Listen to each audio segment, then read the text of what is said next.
I think first of the things we have to start with is analytical thinking. I think it's very important for IT pupils to be able to analyze a complex problem and to I think first of the things we have to start with is analytical thinking. I think it's very important for IT pupils to be able to analyze a complex problem and to divide it into manageable chunks and to work on these things.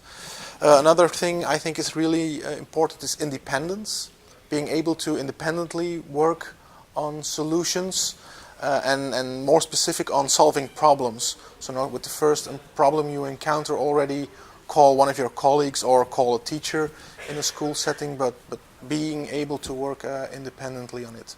And the third thing I think is perseverance. Tackling these problems is sometimes very hard and sometimes also takes a lot of time.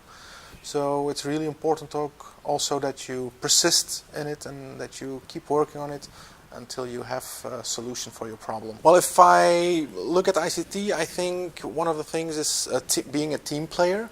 If you look at IT companies later on, people will always work in teams, so it's very important for them to be a team player.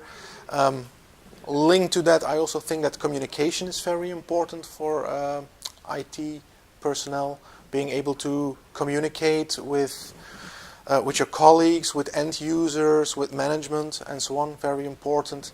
And next, also linked to that, I think, is languages. English is very important as a language in ICT because most of the information you find online about computing is always in English. Also, if you work together in multinational teams, English is mostly the language used in that team. And then more specifically here in Flanders, I also think that knowledge of French is also very important. Become a lifelong learner. That's important for everyone, but especially in the ICT sector, where everything changes very rapidly.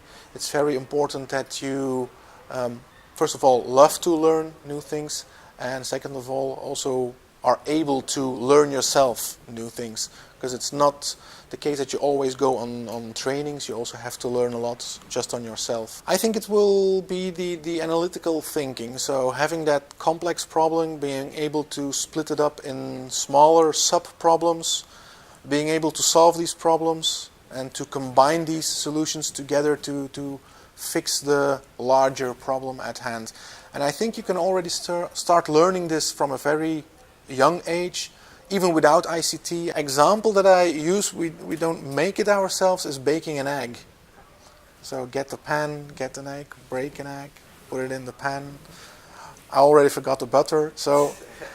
I'd say it's important not to focus necessarily on the kind of outcome in terms of their levels. I think the skills you need to really home in on is see that they've progressed in their interaction with other students, see that they've actually not gone straight away to, "Sir, can you help me with this?" They've actually took the time saying, "Look, I've got this problem," and they're thinking about it.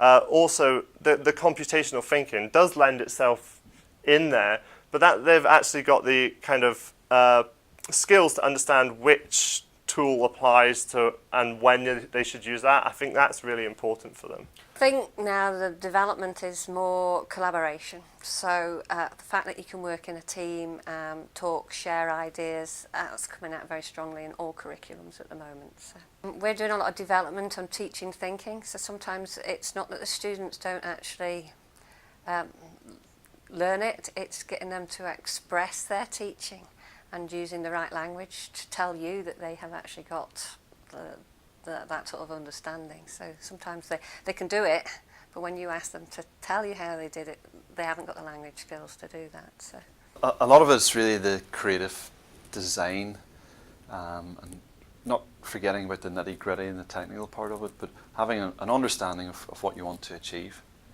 and having maybe using mind maps and in the form of algorithms, but getting away from the nitty-gritty syntax and understanding, here's what I want this piece of software to do, this piece of hardware to do, and understanding it, and then getting all of the hard skills to get it to perform.